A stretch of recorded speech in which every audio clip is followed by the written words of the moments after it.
जय माता दी। ब्रह्मांशी की कथा श्रृंखला में आपका स्वागत है। माँ दुर्गा का विकराल रूप है माँ काली, ये तो हम सब जानते हैं और साथ ही ये भी जानते हैं कि दुष्टों का संहार करने के लिए माँ ने यह रूप धरा था। शास्त्रों में माँ के इस रूप को धारण करने के पीछे कई कथाएं प्रचलित हैं। उनमें से एक कथा आज सुनाऊंगी आपको। एक बार दारुक नाम के एक असुर ने अपनी कठिन तपस्या से ब्रह्मा जी को प्रसन्न कर लिया और उनसे वरदान पा लिया। वरदान की उनकी मृत्यु केवल किसी स्त्री के द्वारा ही हो। ब्रह्मा जी से वरदान पाकर दारुक देवों और ब्राह्मणों सबको परेशान करने लगा, उन्हें प्रलय की अग्नि के समान दुख देने लगा। उसने सभी धार्मिक अनुष्ठान बंद करा दिए और स्वर्ग लोक में अपना राज स्थापित कर लिया। अब सभी देवी देवता थक हार कर ब्रह्मा और विष्णु के धाम पहुंचे। यहाँ ब्रह्मा जी ने बताया कि वो दुष्ट केवल किसी स्त्री के द्वारा ही मारा जा सकता है। तब ब्रह्मा विष्णु सहित सभी देव स्त्री रूप धर दुष्ट दारुक से लड़ने के लिए गए, परंतु वह दैत्य अत्यंत बलशाली था और उसने उन सभी स्त्री रूप धरे देवताओं को भी परास्त कर दिया। अब तो दारुक से मुक्ति पाने का देवताओं को कोई रास्ता ही नहीं नजर आ रहा था। तब थक हार कर ब्रह्मा विष्णु समेत सभी देवता शिव जी के धाम कैलाश पहुंचे तथा उन्होंने दैत्य दारुक के विषय में शिव जी को बताया। तब भगवान शिव ने उनकी बात सुनकर माँ पार्वती की ओर देखा और कहा कि हे कल्याणी, जगत के हित के लिए और उस दुष्ट दारुक के वध के लिए मैं तुमसे प्रार्थना करता हूँ, कुछ करो, क्योंकि यह अब आपके ही हाथ में है। क्योंकि ब्रह्मा जी ने बताया ही है कि उस दुष्ट का वध केवल एक स्त्री ही कर सकती है।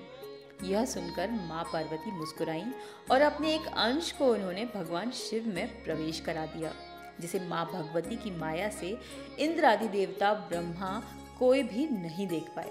माँ भगवती का वह अंश भगवान शिव के शरीर में प्रवेश कर उनके कंठ में स्थित विष से अपना आकार धारण करने लगा और विष के प्रभाव से वह काले वर्ण में परिवर्तित होने लगा। भगवान शिव ने उस अंश को अपने भीतर महसूस कर अपना तीसरा नेत्र खोला। उनके नेत्र द्वारा भयंकर विकराल रूपी काल वर्ण वाली काली माँ उत्पन्न हुई। माँ काली के ललाट में तीसरा नेत्र और चंद्र रेखा भी थी। कंठ में कराल विष का चिन्ह था और हाथ में त्रिशूल व नाना प्रकार के आभूषण व वस्त्रों से वह सुशोभित थी।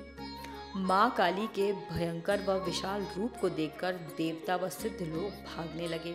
इस प्रकार माँ काली ने सभी दैत्यों का अंत करना शुरू कर दिया। माँ काली की हुंकार मात्र से दैत्य एक एक करके गिरने लगे और अंततः वे पहुंची असुर दारुक के पास। असुर दारुक को देखते ही उन्होंने भस्म कर दिया। माँ के क्रोध की ज्वाला से संपूर्ण लोक भी जलने लगा।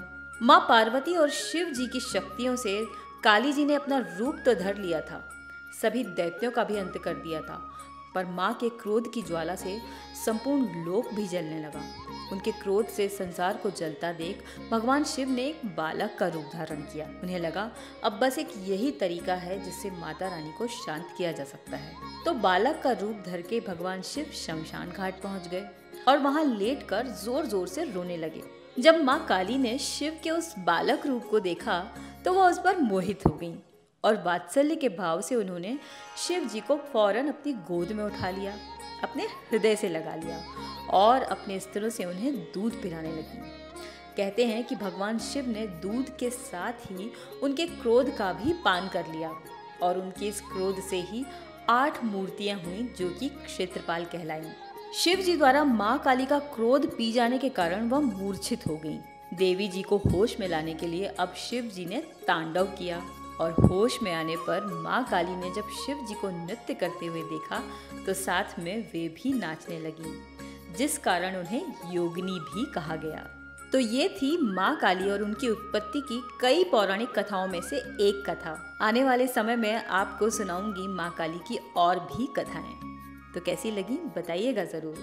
जय माता दी। राधे राधे।